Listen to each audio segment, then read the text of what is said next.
I recommend you Insidious. इसे direct किए थे जेम्स वॉन ने। ये रिलीज हुआ था 2010 में।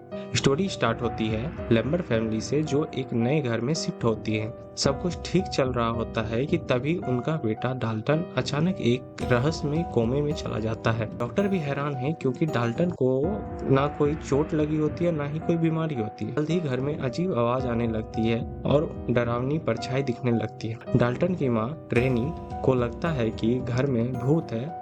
तंग आकर वो घर बदलती है, लेकिन ट्विस्ट ये है कि डरावनी घटना बंद नहीं होती है। यानी प्रॉब्लम घर में नहीं बल्कि कहीं और है। यही एंट्री होती है मीडियम एलिस की।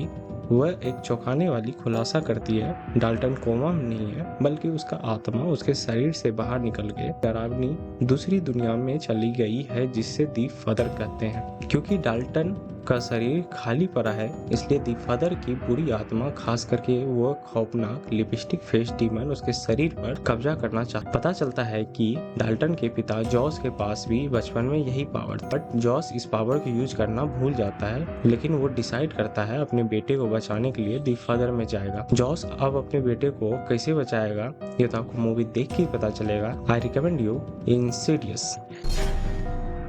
I recommend you Insidious 2। इसे डायरेक्ट किए थे जेम्स वॉन ने। ये रिलीज हुआ 2013 में। मूवी वहीं से स्टार्ट होती है जहां पर पहला पार्ट खत्म हुआ था। लैम्बर फैमिली को लगता है कि मुसीबत टल गई है, लेकिन असली खतरा तो अभी शुरू हुआ है। जॉस दी फादर से वापस तो आ गया, लेकिन उसके साथ कुछ और भी आया। रैनी को धीरे धीरे एहसास होता है कि उसका पति जॉस अजीब व्यवहार कर रहा है। असल में जॉस के शरीर पर एक सीरियल किलर पार्क कैरेन की आत्मा ने कब्जा कर लिया है। असली जॉस अभी भी दी फादर में फंसा हुआ है। जॉस के अंदर जो आत्मा है उसका नाम पार्कर क्रेन है। वह जॉस के साथ रहता है। पार्कर क्रेन की कहानी है जिसे उसकी माँ के जुल्मों ने जीते जी राक्षस बना दिया और मरने के बाद वह एक खतरनाक आत्मा बन गया जो कि जॉस के बॉडी में है। जॉस अपनी ही फैमिली पर हमला कर देता है। सारी फैमिली डर के मारे बेसमेंट में छिप जाती है। अब उनकी फैमिली जॉस से कैसे बचेगी और जॉस वापस कैसे आएगा ये तो मूवी देख के पता चलेगा। I recommend you Insidious 2। I recommend you Insidious 3। इसे डायरेक्ट किए थे लेथ वेनल ने। ये रिलीज हुआ 2015 में।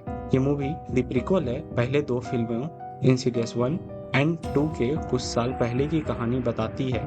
ये कहानी है क्वीन मैनर की जो अपनी मरी माँ से बात करने की कोशिश करता है, लेकिन अनजाने में वह एक खतरनाक शैतान को अपनी ओर खींच लेता है। इस फिल्म का विलन एक डरावना बूढ़ा आदमी है जो ऑक्सीजन मास्क पहने रहता है। वह उन लोगों की आत्मा को कैद करता है जो जीने की इच्छा खो देते। क्वीन मैनर की मदद करने के लिए मशहूर मीडियम एलिस आती है और एलिस के साथ इंस्पेक्टर और टैकर जो एलिस के साथ पैरानॉर्मल इन्वेस्टिगेशन करते हैं।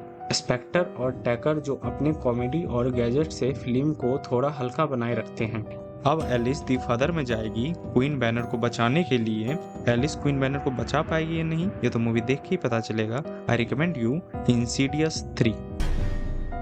आई recommend you Insidious the last की। इसे डायरेक्ट किए थे एडम रॉबिटल ने। ये रिलीज हुआ 2018 में। मूवी की कहानी हमारे फेवरेट गोस्ट हंटर एलिस रेनर के बचपन से शुरू होती है। एलिस के पास बचपन से ही आत्मा को देखने की पावर थी, लेकिन इसी बात पर उसके पिता उसे बहुत मारते थे। बचपन में एलिस ने अनजाने में अपने घर के बेसमेंट में एक शैतानी दरवाजा खोल दिया था जिससे एक खतरनाक राक्षस आ गया था और उसने एलिस की माँ को मार डाला था। अब एलिस बूढ़ी हो चुकी है। उसे एक आदमी का फोन आता है जो उसी पुराने घर में रहता है जहाँ पर एलिस का बचपन बीता था।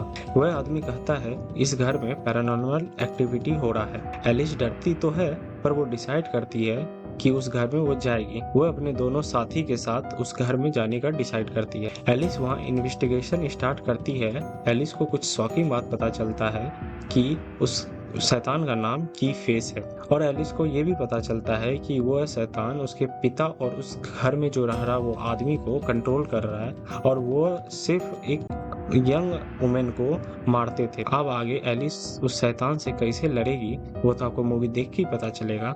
आई recommend you Insidious the Last Key. I recommend you Insidious the Red Door. इसे डायरेक्ट किए थे पैट्रिक विल्सन ने। ये रिलीज हुआ 2023 में। मूवी स्टार्ट होती है इंसीडियस 2 के 9 साल बाद। जॉस और उसके बेटे डाल्टन की मेमोरी को हिप्नोटाइज करके मिटा दिया गया था ताकि वे अपने एस्टर प्रोजेक्ट पावर को भूल जाए। पर इस वजह से जॉस और डाल्टन के बीच दूरी आ जाती है और जॉस का उसकी पत्नी रेनी से तलाक हो चुका है। डाल्टन अब कॉलेज जा रहा है। एक आर्ट क्लास में जब उसे अपनी मन की गहराई से कुछ बनाने को कहा जाता है तो वह रेड डॉट की ड्राइंग बनाता है। जैसे जैसे डाल्टन ड्राइंग पूरा करता है वह फिर से दी फादर में जाने लगता है। दूसरी तरफ जॉस को भी कुछ एहसास होता है। डाल्टन की आत्मा फिर से दी फादर में फंस जाती है।